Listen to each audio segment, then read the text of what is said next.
Tú nos dices, allá.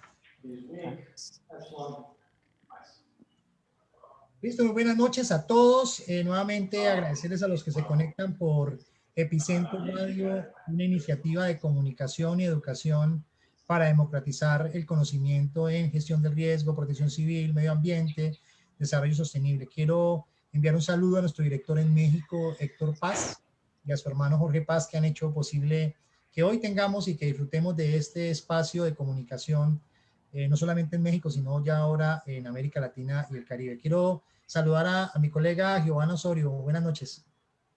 Buenas noches, estimado Henry. Un saludo para todas las personas que en este momento nos acompañan en los diferentes países de Radio Epicentro.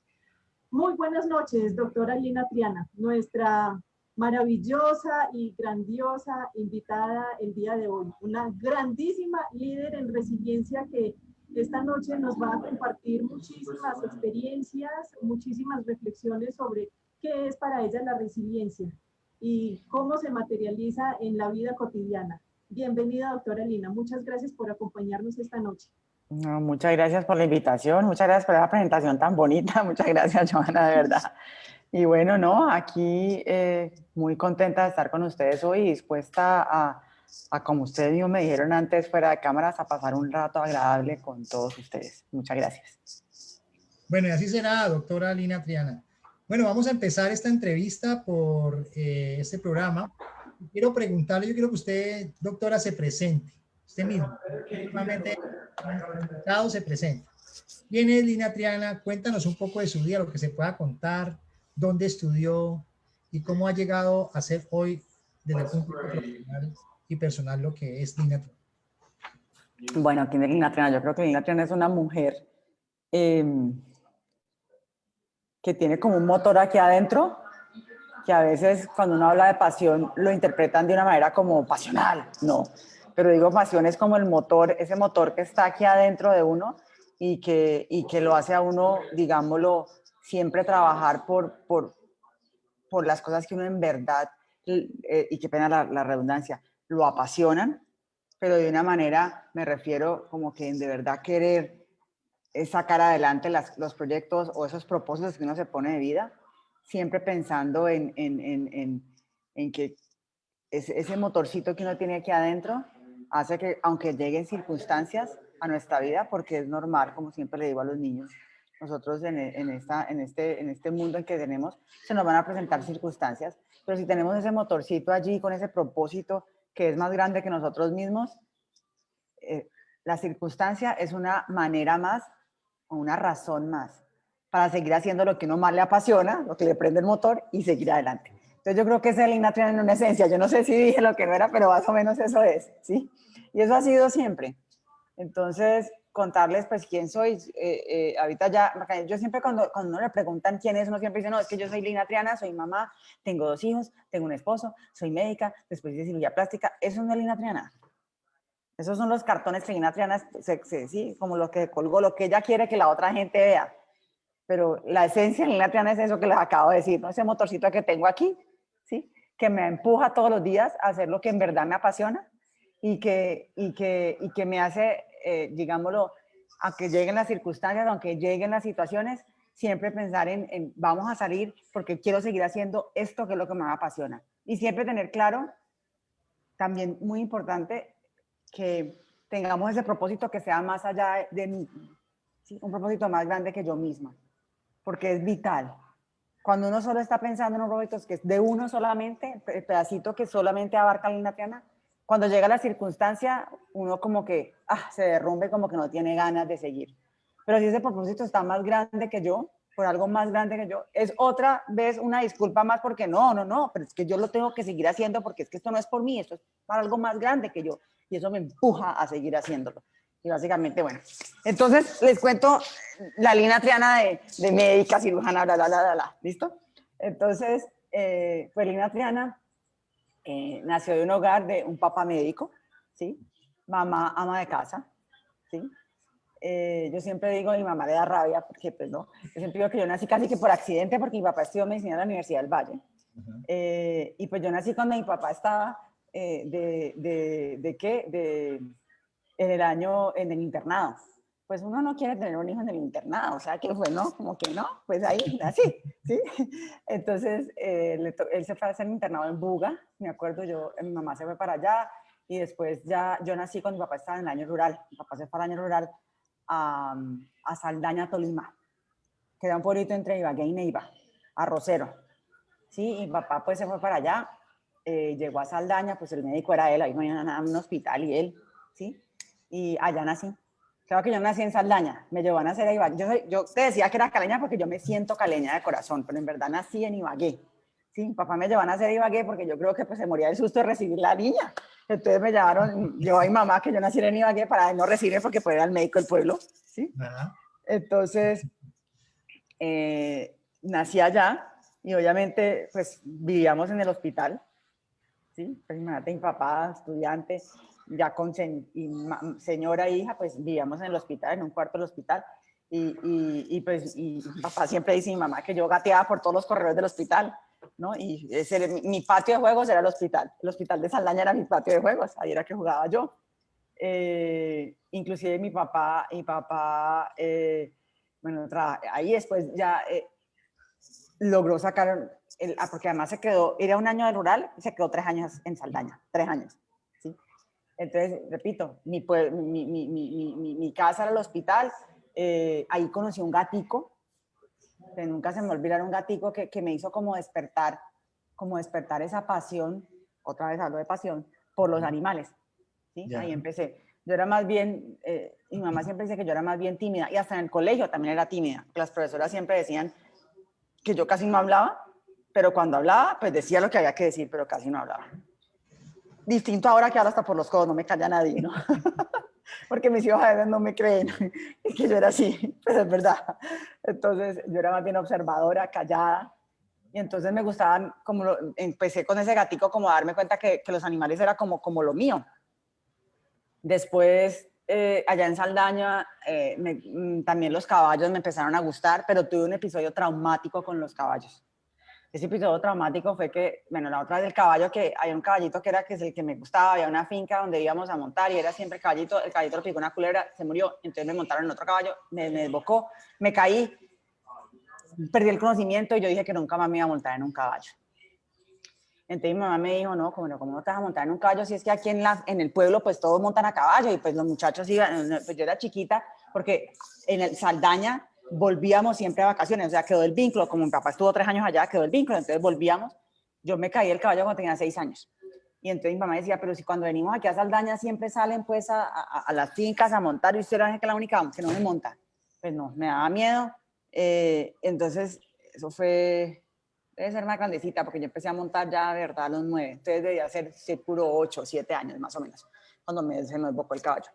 Y mi mamá dijo, usted tiene que aprender a montar, tiene que aprender a que le quites el miedo, porque entonces las vacaciones van a ser una tragedia, pues, que no es capaz de montar a caballo. Entonces empecé poco a poco a tener ya clases en Cali, me salté, ahorita les cuento cómo llegué a Cali, ahorita les cuento. En Cali a tener clases de caballo, y fue muy interesante porque entonces, primero no me quería montar, después me monté, entonces iba un día, después le dije mamá 2 días, después 3 días, después 4 días, después quería ir todos los días a montar, y empecé a despertar una pasión por los caballos, que yo creo que es vital para lo que fue Lina Triana. Ahora les cuento por qué, a medida que fuimos creciendo. Entonces, ese vínculo con los caballos, como yo era más bien observadora y callada, digamos lo que ese vínculo con los caballos me empezó a darme cuenta que, y parece chistoso, a darme cuenta que el escuchar, y uno decir, pero ¿cómo va a escuchar un caballo o un gato? O sea, está loca la Adriana, eso no se escucha, ¿cierto? Pero yo siempre digo que era más que escuchar, era como conectarse, ¿sí? Esa escucha generosa para mí es como conexión, que yo le digo escucha generosa.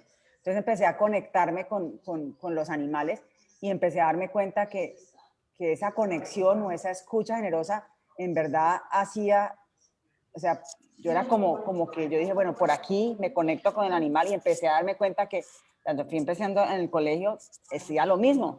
Escuchaba, de alguna manera me conectaba y de alguna manera ayudaba sin yo decir nada. Como era tímida, no hablaba, pero escuchaba. Y esa escucha con esa conexión, digamos lo que hacía que las amigas quisieran hablar conmigo y yo dije, bueno, pero esto como que es como que es algo como que yo soy buena, ¿no? Entonces, ¿cómo termino en medicina? Y precisamente estábamos hablando el fin de semana con mis hijos de eso exactamente y me decía, mami, pero ¿cómo pasás de escuchar a medicina? Pero la medicina, ¿cómo encaja allí? ¿Por qué decís? Le decía yo a Esteban, a mi hijo chiquito, le decía, mira, Esteban, lo que pasa es que yo empecé a darme cuenta con medicina que yo podía, como me daba como pena empezar esa relación, entablar esa relación, hablar, la medicina me empecé a dar cuenta que yo sentada frente a mi paciente, ¿yo qué hago como médica? Escucharlo. O sea, que era algo natural de la profesión. Yo escuchaba y dije, ve, qué chévere, por ahí puedo ayudar. Escuchaba a mi paciente, me conectaba con mi paciente y poco a poco iba haciendo el desarrollo de lo que es lo que nosotros llamamos como médicos anamnesis y todo, y para llegar al diagnóstico. Entonces, poco a poco dije, esta escucha generosa, yo creo que la puedo capitalizar como con medicina. Después ya estudiando medicina, cuando iba a estudiar medicina, perdón que me devuelva, ando un poquito desordenada hoy. Entonces, primero ahí fue que empecé a decir escucha generosa, los animales en el colegio, cuando empecé en el colegio y los caballos para mí fueron, como les diga, un motor, porque los caballos yo los empecé a hacer a nivel competitivo, ¿sí? Yo en el colegio me iba muy bien, era muy juiciosa, siempre fui juiciosa, pero entonces empecé con esa pasión y que yo no quería sino montar a caballo. A mí no me interesaba ningún muchacho, ni ninguna fiesta, ni nada. Eran los caballos. Mi novio era el caballo, básicamente. Y yo todo el tiempo era por el caballo. Y como empecé a competir, entonces empecé a darme cuenta y empecé a trabajar lo que era el perder, porque uno a veces pierde en el caballo, el ponerse las metas, como niña ponerme las metas de que listo, yo quería, tengo que entrenar porque tengo el otro fin de semana el concurso y tengo el otro campeonato, entonces empecé a proyectar las metas y a ir cumpliendo las metas, la disciplina de no querer salir a rumbear porque tenía que montar a caballo, pero no tenía, sino porque yo quería, ¿sí? Era la magia. ¿Sí? Porque había personas que montaban porque el papá les decía o compiten porque el papá les... No, para mí no era un sacrificio no ir a la fiesta, no ir a la cosa, para mí era estar allí. Inclusive me acuerdo que a veces viajábamos a Bogotá a las competencias y eso, y y yo siempre decía, papá, mandame donde una persona X, no me mandes porque a veces nos concentraban en un sitio, y no me mande allá porque allá no me dejan concentrar, quiero que me mande sola, porque allá ellas quieren rumbear y ellas quieren salir, yo no quiero, mándeme acá, porque yo tenía claro que para mí lo importante era el entreno, estar con el caballo, lo peinaba, le hacía las trenzas, sí, para mí el concurso era completo, todo el tiempo con el caballo, no tenía que hacer nada más. Esa era parte del motor que yo tenía en ese momento prendido. Y es lo que yo digo que me ha servido muchísimo y siempre le digo a los papás, con los niños también dice, qué rico que el hijo de uno haga un deporte, pero a nivel competitivo. Porque a nivel competitivo te empieza a formar en la vida, te empieza a formar para lo que va a ser la vida, que es, repito, ponerte un propósito, disciplina, consecución de metas, todo eso te empieza a los niños desde chiquitos, el deporte me parece que los lleva a eso. Bueno, entonces, ya cuando llegó el momento de estudiar medicina, pues yo quería estudiar medicina, ¿cierto? Ya dije, yo creo que por ahí yo dije, me gustaba siempre lo que era biología, todo química y eso, y cuando empecé a darme cuenta que no era la más habladora y que por ahí podía ayudar, yo dije, por ahí puedo ayudar con lo que yo sé, escucha generosa, con lo que me he dado cuenta que soy buena, escucha generosa. Y la conexión, entonces dije, listo, por ahí me voy a meter. Y cuando le dije, papá, quiero estudiar medicina, me dijo, ¿cómo vas a estudiar medicina? ¿No te ocurre? Yo, ¿cómo así? ¿Por qué? No. Estudié bacteriología, estudié fisioterapia, estudié otra cosa que no sea medicina. Y yo le decía, no, papá, es que yo quiero estudiar medicina. Entonces, bueno, finalmente porque mucha gente dice, no, entonces el papá no quería que estudiara medicina. No, pues al final él me apoyó en todo lo que hice. Es más, yo hasta a veces pienso, ¿será que es que él tiene la estrategia de que me dice que no haga algo para que yo lo haga? No, mentira. pero en todo caso, estudiando, entonces me dijo, no estudie medicina. Bueno, insistí, entonces, listo, está bien, es lo suyo, estudie medicina. Me acuerdo que después de pasar anatomía, que me fue súper bien, me encantaba anatomía. Y me fue súper bien. Y mi papá me decía, pero mija, después me decía, pero todavía está tiempo de retirarse. Yo decía, está loco, ¿cómo decir que me va a retirar si me va súper bien en la carrera? Estoy feliz. Porque él insistía en que él me decía, Lina, a usted como le encanta estudiar, usted se va a quemar las pestañas estudiando y no va a ejercer. Porque eso le pasó a mis compañeras en la Universidad del Valle que estudiaron medicina. Decía, papá, estás equivocada, eso no va a pasar. Después cuando le dije que quería hacer cirugía, no, pues casi le da un ataque. Cirugía, ¿cómo le ocurre? Estudia patología, él insistía que yo tenía que estar en un laboratorio clínico, él quería eso. De bacteriología a patología. Yo le decía, papá, no, lo mío no es estar en un microscopio. Lo mío es la acción, yo no puedo quedar quieta, yo no puedo estar en un microscopio todo el día, o sea, no. Después, entonces, para escoger cirugía, yo decía medicina interna, esas cosas, y decía, no, yo necesito algo que yo pueda como curar el paciente. Porque medicina interna y eso, pues muy chévere, pero como que no, necesito como esa parte de curar. Y dije, no, cirugía porque yo le hago el paciente ya con apendicitis, uno lo opera y quedó curado. Esa es la mía. Y después empecé a darme cuenta que muchas veces no era suficiente curar al paciente para que en verdad uno tuviera de verdad un cambio en ese paciente. Y ahí fue que empecé a decir, no, pues cirugía plástica, porque cirugía plástica mejora la calidad de vida del paciente. Y cuando empecé a leer la historia de la cirugía plástica me enamoré más, que siempre me encanta decirla porque la cirugía plástica nació después de las guerras mundiales, con la tecnología médica para que los soldados que venían en la guerra no se murieran ahí en la batalla, sino que los podían recoger, los llevaban a la carpa donde estaban los cirujanos de emergencia y los salvaban. Pero los salvaban y quedaban chuecos, quedaban deformados. Y esos pacientes deformados no querían vivir. Entonces los cirujanos de esa época de emergencia no entendían, pero ¿cómo así tan malagradecido? Le salvé la vida, pero no quiere vivir. ¿Sí? Y ahí yo digo que esos cirujanos de emergencia, que tenían lo que yo le digo escucha generosa, ¿sí? Sentarse a escuchar al paciente, entendieron que era más importante mejorar la calidad de vida que salvar la misma vida del paciente. Y ahí nació cirugía plástica, ahí nacimos nosotros. Muchas veces hoy en día cuando hablan de cirugía plástica piensan que es algo banal, que es algo como plástico, ¿cierto? Porque es lipos y puchecas, ¿sí? Algo así. Pero, o lipos y senos, para los que no saben los términos caleños y colombianos. Sí, entonces, pero yo digo que el que piense eso es un poquito miope, porque la cirugía plástica nació con un fin muy claro, que es la parte reconstructiva para mejorar la calidad de vida de los pacientes.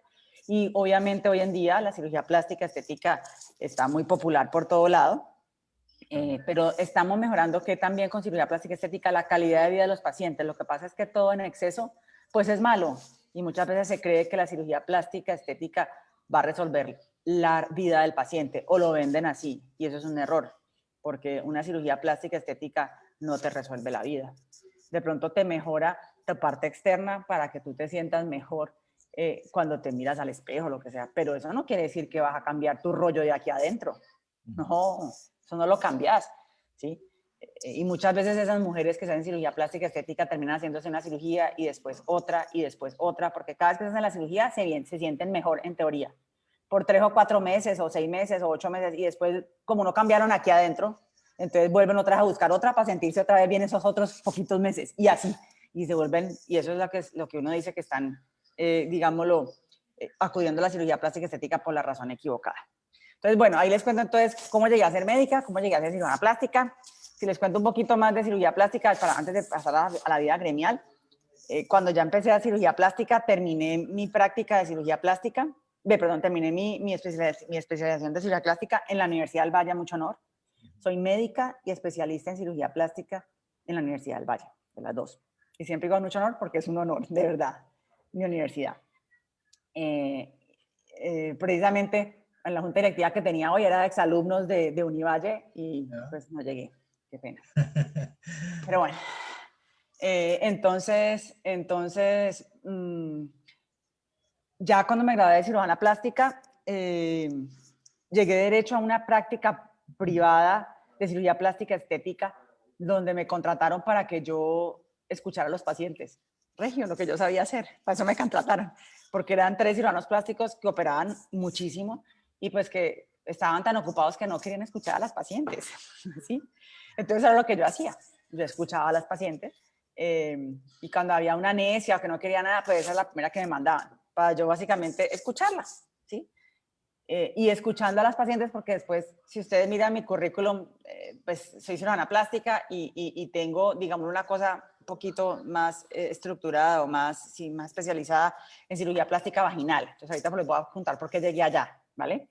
Entonces en esa práctica privada de cirugía plástica estética, escuchando a las pacientes, me di cuenta que, pues que había muchas mujeres que eran muy exitosas, muy ejecutivas o muchas familias y todo eso, pero en verdad ya no se sentían bien aquí adentro, les faltaba.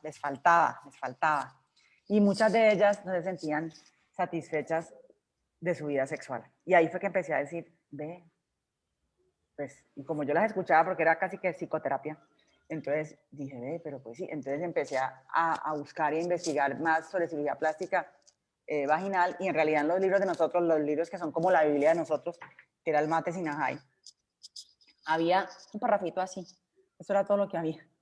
Yo decía, pero tiene que haber más, no puede ser solamente cortar un labio y ya. Entonces empecé a investigar más y a ver qué más encontraba y a ver a dónde viajaba, a ver quién hacía para que me contara. Y ahí me empecé a enrollar en cirugía plástica vaginal, que considero que de verdad ayuda a empoderar a las mujeres. Muchas veces cuando hablan de cirugía plástica vaginal dicen, no, ahorita pues entonces los senos, la lipo y ahorita la vagina. No, ¿qué más les va a ocurrir? ¡Qué horror! ¿Sí? Pero no, es mucho más que eso y me lo gozo. Me gozo cada conferencia que dicto. Antes de la pandemia vivía viajando, porque además, chéverísimo, porque me encantaba viajar y que me invitaran como profesora, pues lo máximo, ¿no? La combinación perfecta. Y además enseñar, chéverísimo, pues qué mejor puedo pedir. Pero ya ahora con la pandemia no he vuelto, desde que empezó la pandemia, la última vez que viajé fue en marzo, antes de la pandemia, y ese fue el último viaje que hice y ya. O sea que hace un año no viajo a dictar conferencias. Entonces, en esta parte de cirugía plástica vaginal, empecé a darme cuenta que así podía empoderar a las mujeres, por eso empecé a aprender un poco más, empecé a mirar un poquito más, que era más que cortar solo el labio. Sé que este no es el día lo que vamos a hablar hoy, pero si no había que ver el capuchón, había que ver un poco de estructuras que había allí, y empecé a trabajar también en lo que era la gratificación sexual, que no vamos a hablar eso de hoy, ¿sí? Pero entonces era importante porque muchas veces cuando se habla de gratificación sexual solo se hablaba de la entrada de la vagina.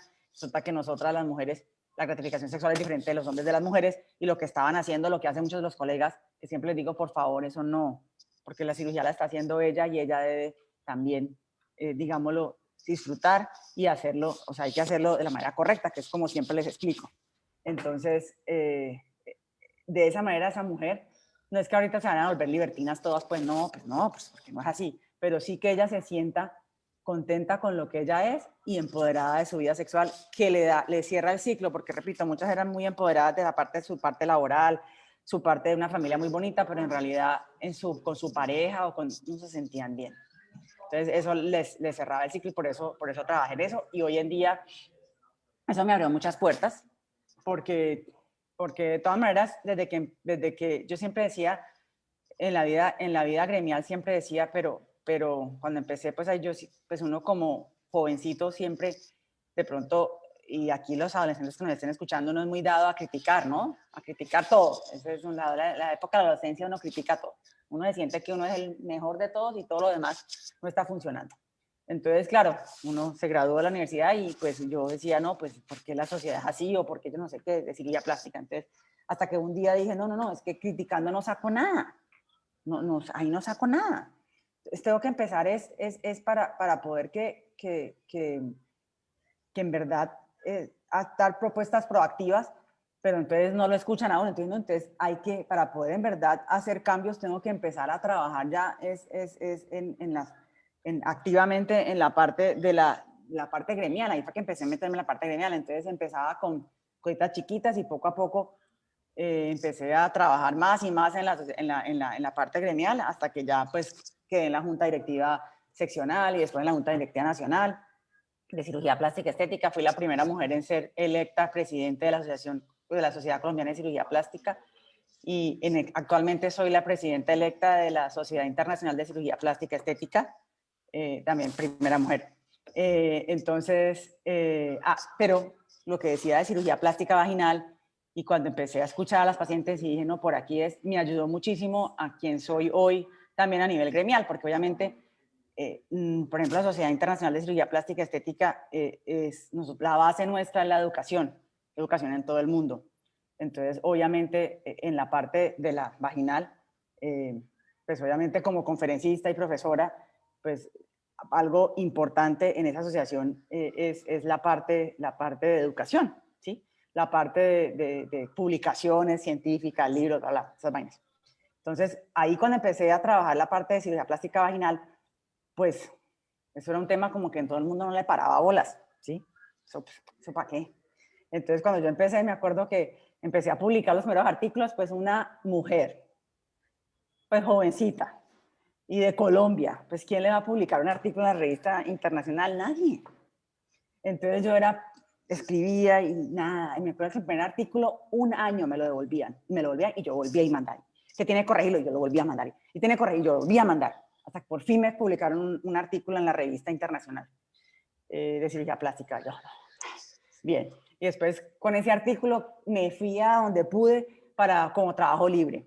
Y entonces, bueno, eso entraban 2 o 3 personas al trabajo libre de la doctora Triana, porque está loca hablando de esas pendejadas, cortar el labio, eso no hay nada que aprender, eso se corta y ya. Bueno, y yo seguía con mi tema, publiqué otro artículo, empecé pues, entonces ya empezaron, a veces me llamaban, pues no como profesora, pero de pronto a un panel, algo así, y cuando me llamaban era a darme palo, me llamaban a darme palo, y yo me paraba ahí y el siguiente me volvían a llamar a darme palo, y yo sabía que iba a dar palo, no importa, yo me paraba allí. Y muchas veces no, ya ahora hemos cambiado, porque hemos tratado de promover que haya más mujeres en el podio. Pero en esa época casi no había mujeres en el podio, ¿sí? La única mujer era yo, y hablando de la vagina, pues más duro me daban, porque la mayoría eran hombres, los que estaban ahí en el auditorio eran hombres. Entonces, bueno, yo iba, porque yo estaba apasionada con mi tema, entonces, pues de verdad, era el mío, y yo de verdad, yo considero que en verdad empodera a la mujer. Entonces, claro, me quedaba allí, me daban palo, y poco a poco, pues ya no era la panelista que le daban palo, sino ya era la persona que en verdad invitaban. Hay un congreso que se llama el The Cutting Edge, que es en Nueva York, siempre era en el hotel Astor, en el Waldorf Astoria, ya no existe ese hotel porque ya lo cambiaron, pero en esa época, y era un congreso que llevaba más de 35 años. Siempre tenía un keynote speaker. El keynote speaker es como el conferencista principal, que siempre dan como las nuevas tendencias que van a haber en cirugía plástica estética. Y entonces este era repito, el conferencista principal. La primera vez en 35 años que tenía ese congreso, la primera vez que una mujer fue invitada como el keynote speaker, fui yo. Y yo no sabía, además, no tenía ni idea. Yo me paré, bueno, yo creé mi conferencia como el keynote speaker, me bajé. Cuando me bajé, se me acercaron varias mujeres y me dijeron que me felicitaban, que era la primera mujer que han invitado de keynote speaker. Yo no tenía ni idea, no sabía. Y con el tema de la vagina, peor. Y entonces, bueno, y entonces ahí, ese fue, pues ya me han invitado a varias cosas, pero como al grande fue ese primero, y después me siguieron invitando. Y obviamente he escrito libros, capítulos de libros. Nosotros tenemos la Biblia nuestra de cirugía plástica. Hay un capítulo de cirugía plástica vaginal que lo escribió pues, la doctora Triana. A veces uno cree, o por ejemplo, a veces los cirujanos, o sea, la gente pone que no, que es pionero, yo no sé qué, pero a veces pues todo el mundo pone que es pionero, que se inventó una técnica. Sí, pero yo en verdad, de verdad, sí salgo en la Biblia, en esas cosas. Hay un artículo también que es muy chévere el artículo. Nosotros tenemos en cirugía plástica, en las diferentes profesiones tenemos los boards para renovar la tarjeta profesional en Estados Unidos. El board de cirugía plástica, el artículo de revisión que se llaman CME, que son de la revista científica americana, el CME de cirugía plástica vaginal, es de la doctora Triana, el que se deben leer para poder hacer el board. Entonces, bueno, pero eso, como les digo yo a mis compañeras, a las mujeres, yo siempre les digo, a mí no me fueron a tocar a la puerta, vea, la queremos de profesora invitada. Así no fue. ¿Sí? ¿Cómo lo hice? Pues si me hacían devolver el artículo 10.000 veces, pues 10.000 veces se los devolvía, ¿sí? Si se burlaban de mí en el podio, pues más me paraba en el podio, ¿sí? Y lo otro que siempre les digo, nosotras como mujeres, pues uno tiene esposo, hijos, entonces uno muchas veces llega a la casa y pues empieza pues con los hijos, la comida, todo, y se le olvida escribir. Y si uno quiere de verdad que lo conozcan, pues uno tiene que contar lo que está haciendo. Entonces siempre le digo a ellas, tenemos que escribir más artículos. Saque el tiempo, así como el médico llega a la calle y se encierra y escribe, pues usted también hable con su marido, negocie y enciérrese y escriba. Porque si usted no escribe no la van a conocer, y si usted no la conoce no la invitan al podio. Porque no podemos pretender que nos inviten al podio solo porque somos mujeres. No, eso no puede. ¿Sí? Entonces lo que siempre le digo pues a mis compañeras, y estamos obviamente en una campaña de que inviten más mujeres al podio y ha cambiado. Ya hay muchas más mujeres en el podio, pero todavía somos menos. La idea es que seamos más, pero si usted mira los artículos científicos, las mujeres publican menos. Hay que publicar más para que nos conozcan más. Eso es lo que siempre les digo a ellas. Bueno, entonces eso fue cirugía plástica a la vida gremial.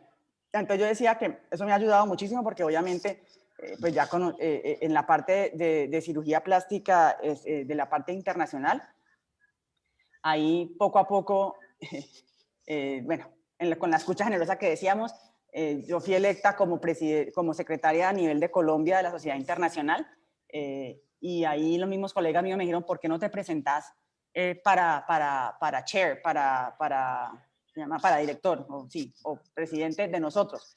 Normalmente la Asociación Mundial tiene en cada país un secretario y los mismos secretarios escogen a su líder, pues a su chair, a su presidente. Y esa persona es la persona que entra a la junta directiva, pero por escogencia de nosotros, o sea, de los mismos, y no por la otra manera, porque normalmente la junta directiva de la Sociedad Internacional se escoge por un comité que, de acuerdo al mérito, dice quién puede ser en la junta, yo no sé qué, pero esta persona entra a la junta directo, pero por escogencia de todos, no porque ese comité diga. Y así fue que llegué a la junta internacional, literalmente así llegué.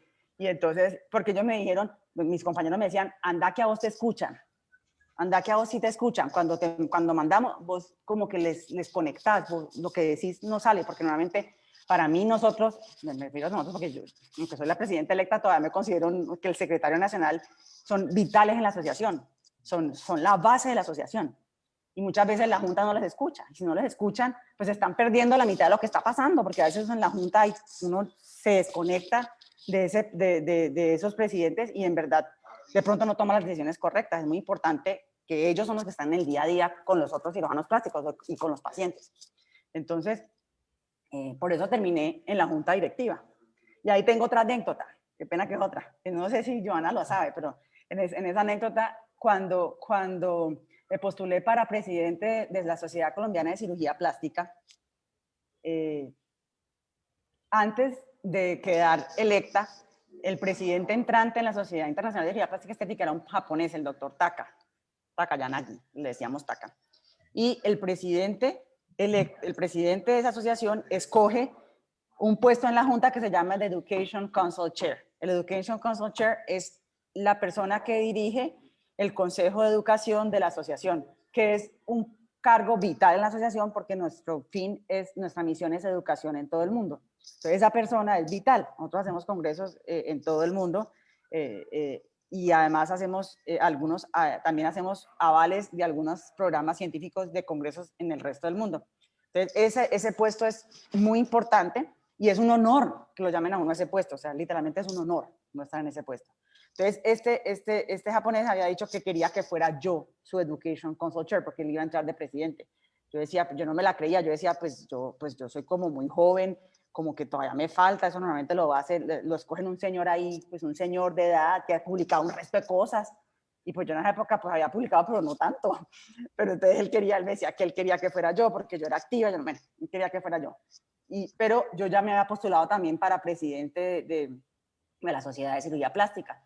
Entonces yo le dije a él, si yo quedo como presidente, yo no le puedo aceptar ese cargo, doctor.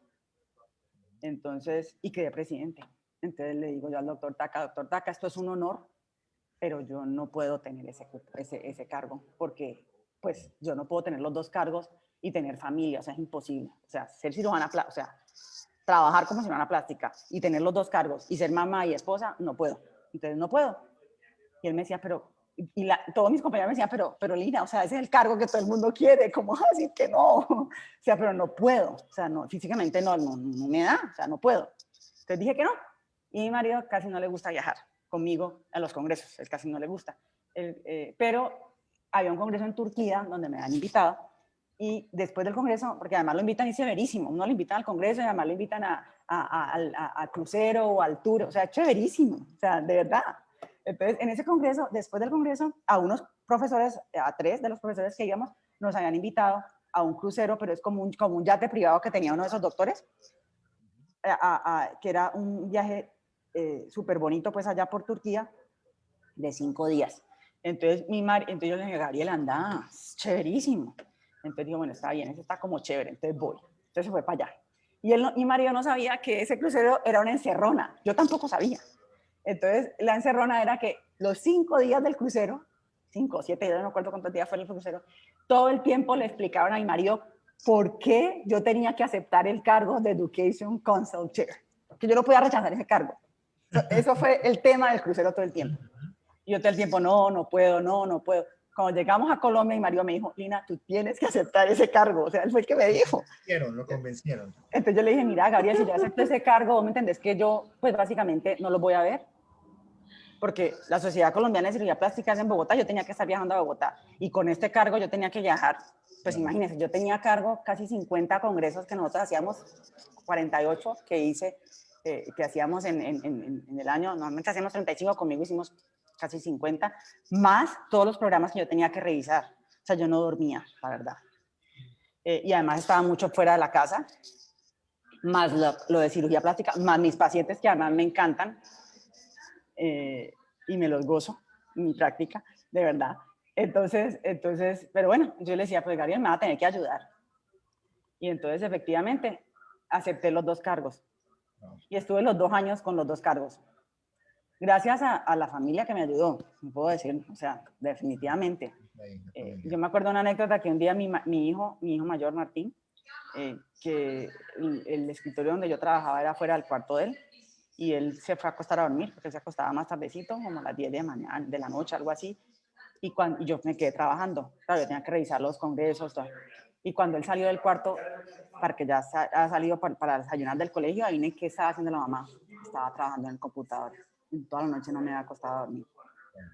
Y me acuerdo que mi hijo se paró ahí en la esquina del cuarto y me dice, mami, a ti te tiene que gustar mucho lo que tú haces. ¿No te has dado cuenta que no dormiste? Cuando él me dijo eso, yo dije, miércoles, de verdad que me tiene que gustar porque lo hacía con gusto. O sea, no lo hacía sí lo hacía con gusto. Claro que me enfermé. De verdad, en esos 2 años trabajé tanto que me enfermé. Tuve un tumor y todo, pero yo creo que fue de eso, de todo lo que trabajé y lo que no dormí y lo que abusé de mi cuerpo. Pero no me arrepiento, me lo gocé todo, de todas maneras. Bueno, ¿y cómo terminé en sociedades científicas? Entonces resulta que cuando era cirujana plástica, cuando era la presidenta de la Sociedad Colombiana de Cirugía Plástica, trabajamos en un tema que era una mesa de procedimientos médicos y quirúrgicos estéticos, ¿sí? Normalmente cada asociación científica que hacía procedimientos de cirugía de estética o procedimientos médicos o quirúrgicos estéticos trabajaba independiente y normalmente nos sacábamos la lengua los unos a los otros, especialmente los cirujanos plásticos. Entonces, cuando llegamos allí a la presidencia, dije, no nos saquemos más la lengua, trabajemos en pro de algo más grande que nosotros mismos, nuestros pacientes. Entonces empezamos a llamarnos, yo empecé a llamarlos y al principio no me creían, porque ellos creían que era que cirugía plástica iba a abusar de ello, quién sabe qué. Le dije, no, aquí queremos trabajar todos juntos por un fin más grande, nuestros pacientes. Y eso fue lo que empezamos a hacer. Hicimos una mesa de procedimientos médicos y quirúrgicos estéticos que todavía hoy en día existe, y lo hicimos con otorrino, con plástica facial, que son los otorrinos que hacen cirugía plástica facial, con los oftalmólogos, con los dermatólogos, inclusive con la Asociación Colombiana de Medicina Estética, que es... ¿Quiénes más estábamos en la mesa? No me acuerdo en este momento. Y entonces empezamos a trabajar en pro del beneficio o de la seguridad de nuestros pacientes. Y ya estaba yo en una junta, yo siendo presidente de la Sociedad Colombiana, estaba yo en una asamblea de sociedades científicas, ya hablando de por cómo terminé sociedades científicas, estaba en una asamblea allí, y cuando los mismos los mismos colegas donde habíamos trabajado en esa mesa, y ¿usted por qué no se lanza? Láncese para vocal. Y yo, sí, láncese para vocal, para que trabajemos, ¿sabes? Entonces, bueno, pues, y me lancé y quedé en esa junta, y ahí empecé sociedades científicas, que como yo siempre digo, a veces mi marido dice, ¿usted por qué escogió eso? Si es que usted no es, yo no soy ni salubrista, ni administradora en salud, yo soy cirujana plástica, eso es lo que yo he estudiado toda mi vida. Pero bueno, siempre pensando en que podíamos trabajar por un fin más grande, ahí estoy. Y hoy en día, pues soy la presidenta de la Asociación Colombiana de Sociedades Científicas, primera mujer en ser electa y primera médica y especialista de la Universidad del Valle en tener ese cargo en nuestro país. Pues doctora, fíjate que escuchándote todo esto, yo sé que nuestros oyentes están muy contentos porque hemos escuchado una historia muy resumida de su vida, de los logros. Para mí también es un honor poder entrevistarla. Yo también soy egresado de la Universidad del Valle, también como ingeniero civil, y para mí es un honor pues poder haber participado como estudiante y como egresado ahora. y me parece que todo lo que usted ha contado es una muy buena experiencia, un buen testimonio de cómo se logran usted ha nombrado algo muy importante, que es la pasión con que hay que hacer las cosas, que cuantas veces uno tenga que hacerlas, hay que hacerlas hasta lograr la meta. Yo creo que eso es algo que normalmente a la sociedad actual le falta. Yo pienso que pues, con su experiencia, la que nos está mostrando, y más específicamente para las mujeres, las niñas, yo tengo una hija, es un gran ejemplo precisamente de trabajo cotidiano, constante, de pasión, de actuar de manera honesta precisamente para poder lograr en el marco pues de todo esto que pasa a nivel de Colombia, a nivel internacional, donde hoy, como tú dices, cada vez la mujer se empodera más y eso me parece fundamental. Porque realmente, y lo hemos discutido aquí en otros programas precisamente, sobre cuál es el rol de la mujer específicamente en la construcción de resiliencia, ¿no? Como ese elemento clave precisamente para hacerle frente a la cotidiana vida, pero también a las grandes crisis. Entonces, para mí es un honor poder estar entrevistándola a usted hoy, conocer un poco de lo que ha contado también y cómo se le nota la pasión de lo que usted hace. Y yo creo que, mira, eso es lo más, yo creo que es lo más importante para uno lograr las metas, ¿no? Joana. Doctora Lina, en su relación cotidiana con sus pacientes, con sus equipos de trabajo, ¿cómo fomenta la resiliencia? Porque indiscutiblemente usted tiene un espíritu apasionado por la vida, por compartir, por la educación. Entonces, ¿cómo transmitir ese mensaje? ¿Cómo transmitir eso de ir más allá de nosotros mismos, de superar los obstáculos, de superar los prejuicios en una sociedad machista, en un continente? Es decir, esto es un tema global y el tema del posicionamiento de la mujer, esto es un tema de trayectoria, de mucha historia y que requiere mucho trabajo y mucho esfuerzo como el de usted, por ejemplo, que siempre la he admirado mucho y reconozco que es una mujer que inspira, que motiva y moviliza, moviliza a perder el miedo, moviliza a seguir adelante, moviliza a enviar los artículos las veces que sean necesarios. Entonces, en su cotidianidad y con la gente que tiene alrededor, ¿cómo motiva la resiliencia? Yo creo que lo que pasa es que a veces uno dice, pero es que está loca, porque yo digo que uno tiene que trabajar en lo que le apasiona. Yo creo que esa es la clave de que no tenga ese motor prendido. Hay gente pues, que no lo logra o que nunca lo encuentra. Y yo creo que eso viene desde la infancia. Y por eso nosotras las mujeres tenemos una responsabilidad gigante ahí, porque nosotras somos líderes del hogar, líderes innatas del hogar, que podemos hablar ahorita de eso si quieren, de cómo nos volvimos las líderes innatas del hogar. Pero yo creo que esa pasión se desata desde que uno está en el hogar y lo deje, o esa familia como tal, se logre, digámoslo, crecer sin el estereotipo, que es lo que nos corta las alas. ¿Sí?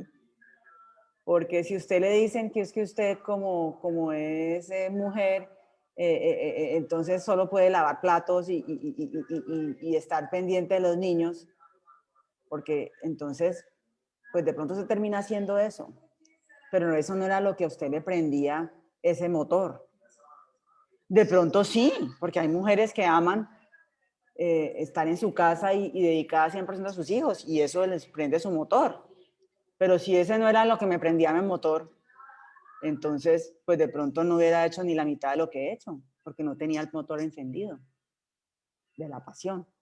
¿Sí? Entonces yo creo que esa es la clave, que logremos cada uno de nosotros identificar qué nos apasiona, y si en verdad eso nos apasiona, la resiliencia viene allí, porque como les digo, si lo tenemos prendido, lo tenemos claro, que es por algo más grande que nosotros mismos, las situaciones se van a presentar todo el día Cuando hablamos con los niños les digo, pues los muchachos ya, situaciones se van a presentar, es parte de ser humanos, ¿sí?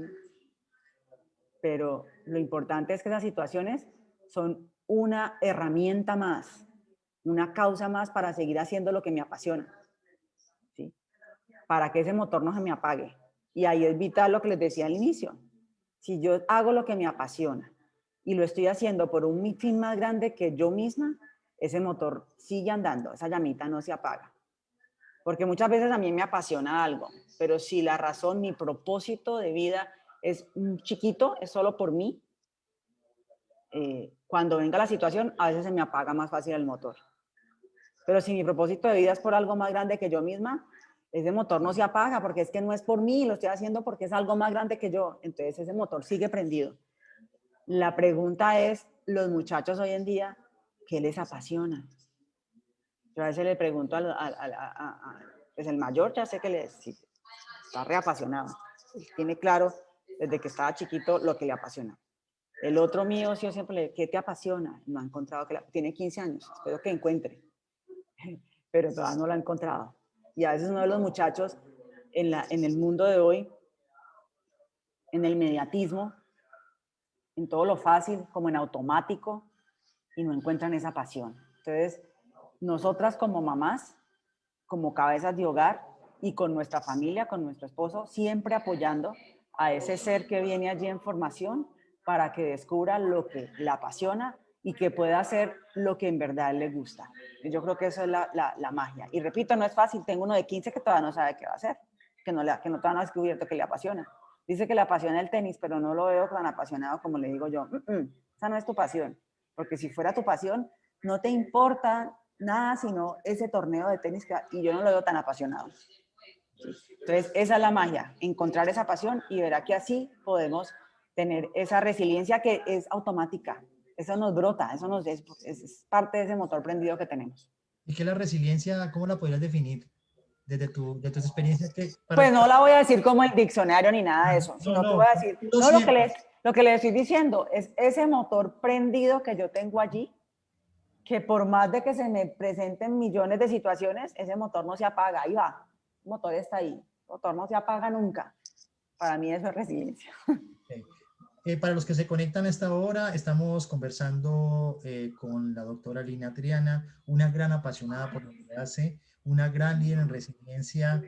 Un saludo muy especial a Epicentro Argentina, Epicentro Salvador, Ecuador y a todos los epicentros de los estados de México que a esta hora se conectan. Doctora, voy a mencionar 10 cualidades que nosotros consideramos que pueden ser la clave para convertirse en resiliencia.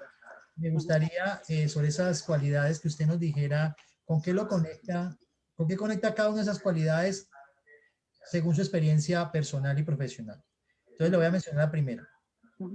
El autoconocimiento, porque es importante el autoconocimiento para que eso sea cultivado en un líder de resiliencia.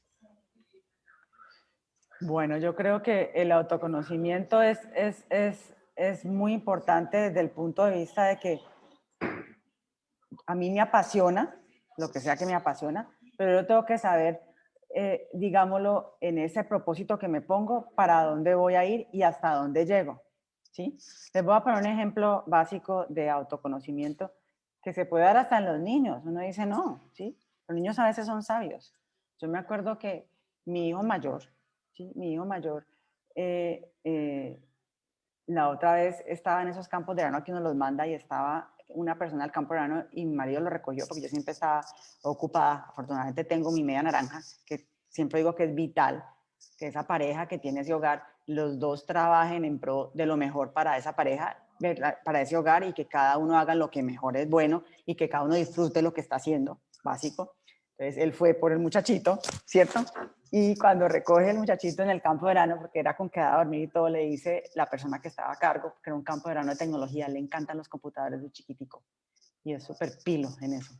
Y entonces él le dice, tenía 13 años, entonces le dice, estoy aterrado porque era una persona que manejaba ingresos, ¿cómo se llama? Se me olvidó, de la universidad, no se me olvida, bueno, me olvidó el nombre, admisiones. Entonces le digo, estoy aterrado de su hijo, me dijo, porque su hijo casi tampoco era muy hablador, más bien callado y observador. Entonces, él no le interesaba, le apasionaba, entonces él se quedaba todo ese campo, ¿no? Trabajando y salían a recreo y él seguía trabajando y avanzó más que todos los otros niños. Estaban aprendiendo Maya, es una cosa que llaman Maya, esas cosas de programación y esas vainas de ellos. Y entonces el señor le dijo, no, yo estoy aterrada, me dijo, porque ese niño a los 13 años sabe qué quiere hacer en la vida y eso no es tan fácil de encontrar. Dije, porque yo le hice 3 preguntas a ese muchacho, a ese niño, y me las contestó de una. Y la primera pregunta que le hice es, ¿a ti qué te gusta hacer? Y el niño había contestado, me encanta dibujar, pero no soy bueno. Fíjate, autoconocimiento, no soy bueno. Entonces él le había preguntado el de admisiones, entonces, ¿para qué eres bueno? Para los computadores, porque era súper pilo para los computadores. Entonces le dijo, entonces, ¿qué quieres hacer cuando seas grande? Dibujar a través de un computador, y eso es lo que mi hijo hace hoy, tenía 13 años. ¿Sí?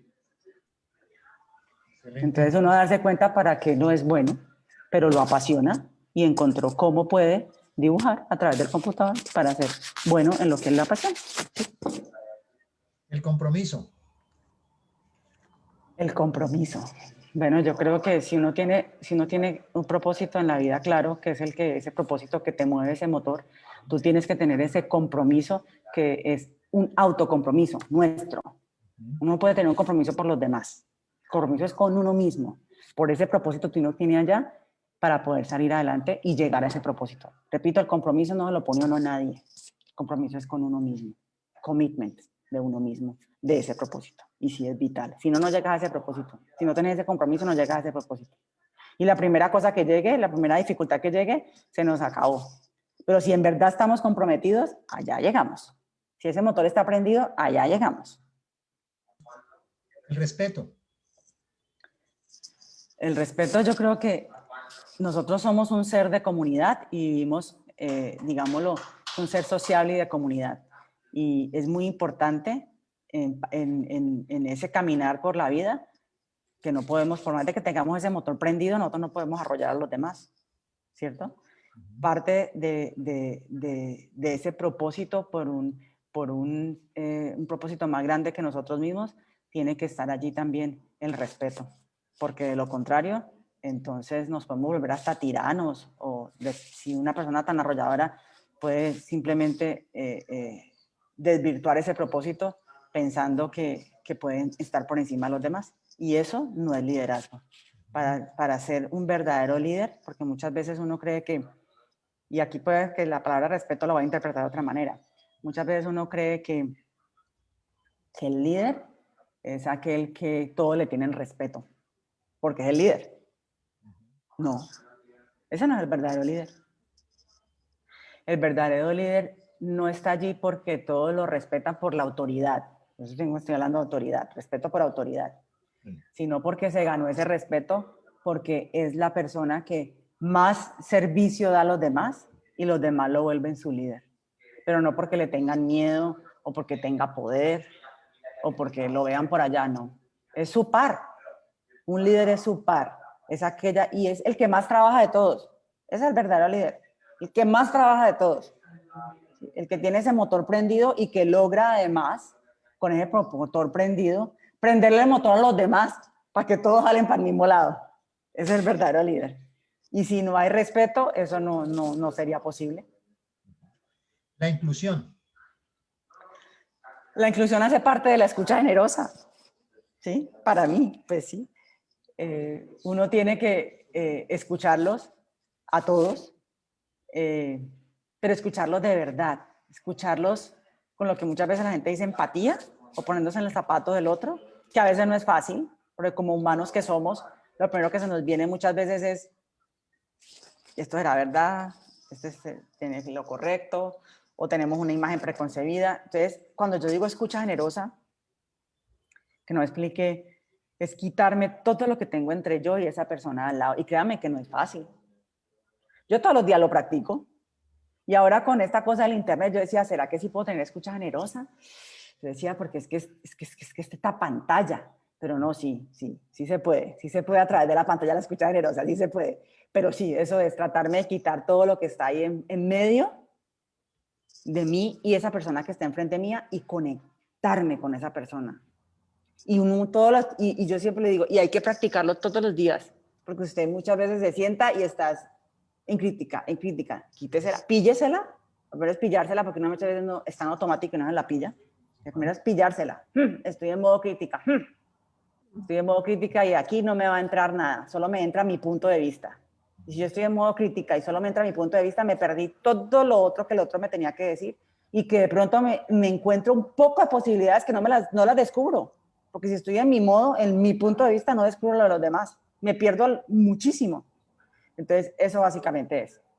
Y se pierde la oportunidad de aprender del otro. Obvio, y de descubrir un poco, y de descubrir otras posibilidades. Si yo me siento solo con la mía, no, pues ya, la mía es la única.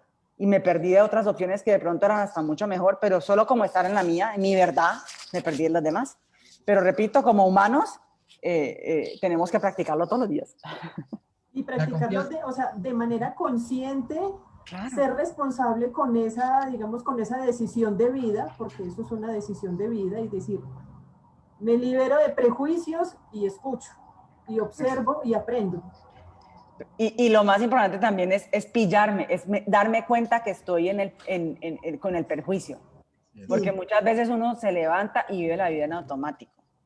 Y viviendo la vida en automático, ni siquiera se da cuenta que está en modo crítica. Es muy común. Muchas veces el que está en modo crítica ni siquiera se da cuenta, está parado en su verdad y no se da cuenta. Y si usted, lo primero que hay que darse cuenta para poder escuchar a los demás es pillársela cuando uno está en modo crítica. ¡Ay, estoy en modo crítica, carajo! Entonces vamos a conectarme con la persona. Es lo primero. El primer paso es darme cuenta que estoy en modo crítica. Cuando la gente dice que no, yo escucho a los demás. No, pues el mal no escucha a nadie. A nadie. ¿Sí? La inclusión. Ya me la dijo. Perdón, la confianza. Confianza. La confianza. La confianza sería de doble vía, porque la confianza es lo que les digo, que el mismo grupo, digamos, lo escoge uno de sus líderes porque considera que uno en verdad está trabajando por un fin más grande que uno mismo, por el fin del grupo o por el fin más grande. Entonces, eso desarrolla la misma confianza.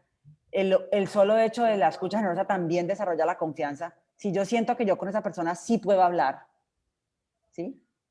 Porque yo puedo escuchar de manera generosa y al final, de pronto, no quiere decir que yo tengo que hacer lo que la otra persona me dice. No, eso no sería escucha generosa, ¿sí? Escucha generosa es que usted pueda, de verdad, conectarse con esa persona y entre los dos buscar buenas posibilidades y de pronto no las encuentran, pero hubo la suficiente confianza para que cada uno se abra y de esa manera puedan construir juntos. Eso es confianza. La reciprocidad. La reciprocidad yo digo que hace parte de lo que ya habíamos hablado, ¿no? De ponerse en los zapatos del otro, de poder escuchar al otro. Es más de lo mismo, yo creo que hace el resumen, ¿sí? Articulación. Articulación es lo que le decía yo, todos tienen que hablar para el mismo lado, entonces yo tengo mi motor prendido, todos tienen el motor prendido para el mismo lado, entonces todos jalamos para el mismo lado.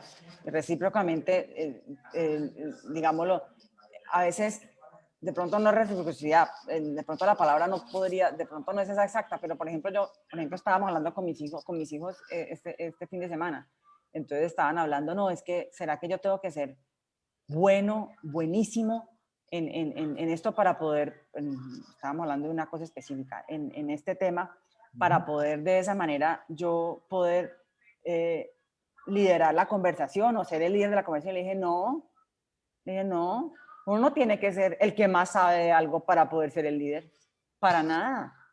Usted se imagina que yo fuera la mejor yo quisiera ser la mejor, pero entonces tengo que ponerme a estudiar como loca todo lo que es sostenibilidad de sistemas. Yo tengo que saber de todo, pero yo no tengo que ser la mejor en este punto específico. No, yo tengo que tener la suficiente escucha generosa de escuchar a los demás, la suficiente construcción de equipo para que todos jalemos para el mismo lado, para que cada uno es bueno en su pedacito y entre todos nos complementamos. Entonces, ¿la palabra cuál era? ¿Que me fui? ¿Reciprocidad? No me acuerdo. Articulación. Articulación. Eso, exactamente. Véala. Sí. Articulación. La flexibilidad. Sí, es parte de ser humanos. uno tiene que tener, primero, escuchar a los demás. Eso es parte de ser flexible, no ser inflexible, es solo mi punto de vista.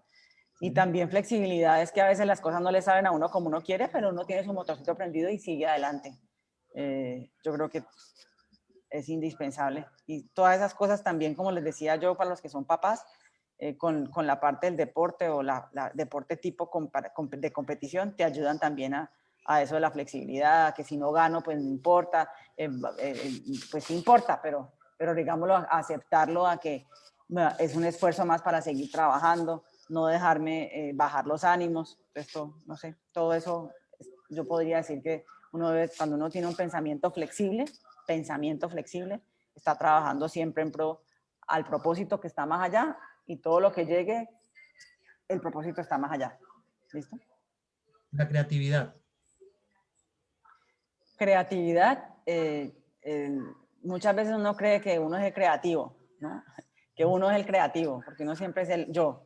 Y la creatividad muchas veces está, si usted escucha a los demás, muchas veces descubre las cosas que de pronto no había descubierto.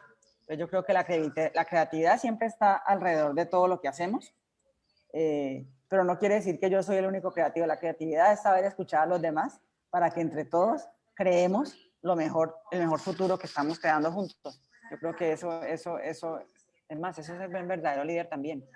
Que entre todos creemos el futuro que, o sea, en este momento, en el ahora, en el hoy, si estamos conectados todos, creamos ese futuro por el que estamos yendo hacia ese propósito. Y yo creo que esa creatividad muchas veces la interpretamos como mi creatividad y el líder tiene que ser creativo él mismo. Yo digo que el líder lo que tiene es que empoderar a todos para que entre todos creen ese futuro, creen ese propósito que están haciendo. Eso es creatividad. Despertarles a todos la creatividad, no que yo soy el creativo. Excelente. ¿Sí? La última, comunicación. Sí.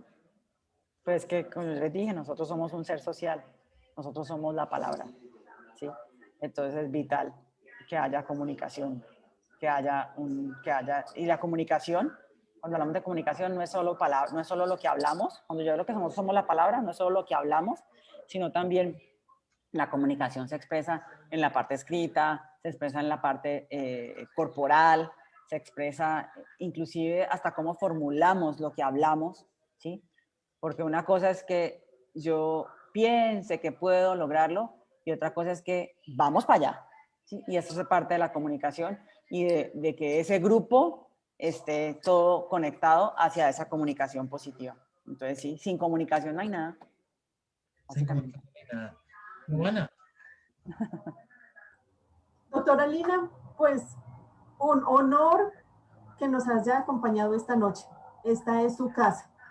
De verdad que muchísimas gracias. Nos deja unas inmensas enseñanzas, como siempre, llenas de motivación, de energía. A todas y a todos nos deja con el motor muy, muy, muy activado, con grandes enseñanzas. Para mí siempre es un privilegio escucharla, siempre aprendo muchísimo. Cada que la escucho y hay algo que siempre me gusta y cómo lo comparte, la escucha generosa. Eso es algo que todos debemos practicar de manera consciente, no de manera aislada o como un ejercicio esporádico. Yo creo que eso hace parte de la responsabilidad humana en la que estamos y mucho más en este momento de crisis global, estamos en una pandemia, hay mucha gente afectada, hay mucha gente que está pasando por situaciones difíciles, por situaciones complejas, entonces debemos tener muchísimo más de esa escucha generosa. Doctora Lina, muchísimas gracias. Muchísimas gracias por su tiempo, muchísimas gracias por su confianza, por haber aceptado esta invitación para inspirarnos a todos y a todas. Entonces, un fuerte abrazo. No, muchas gracias a ustedes. Me gocé este rato, así que muchísimas gracias. Doctora Lina, no, muchas gracias. Coincido con Giovanna. Pienso que ese concepto, yo primera vez que lo escucho, el de la escucha generosa, hay que aplicarlo.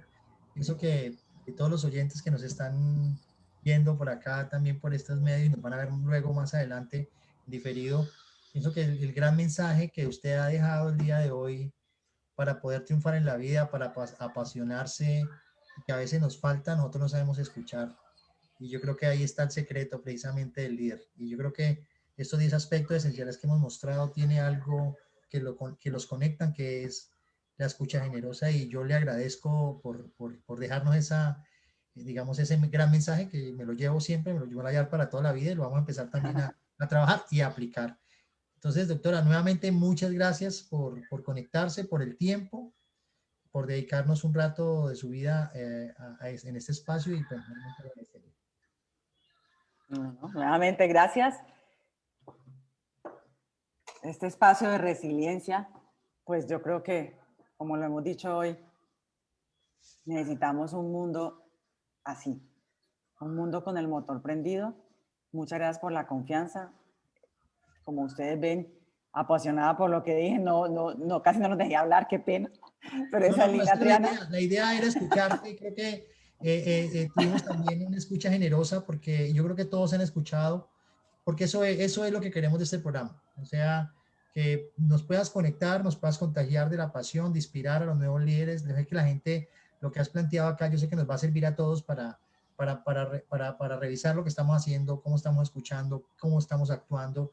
Y ese es el espacio que brindamos nosotros cada jueves a los invitados.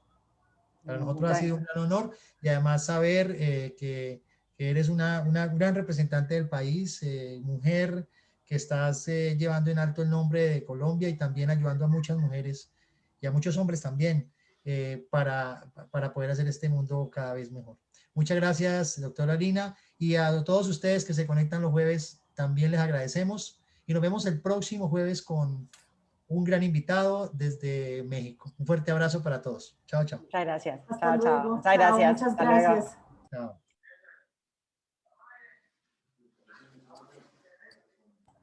Doctora Lina, muchas gracias. No, gracias a ustedes. Creo que todavía estamos, dice live, o será que no, creo, ¿no? Bueno, démosle aquí. Sí.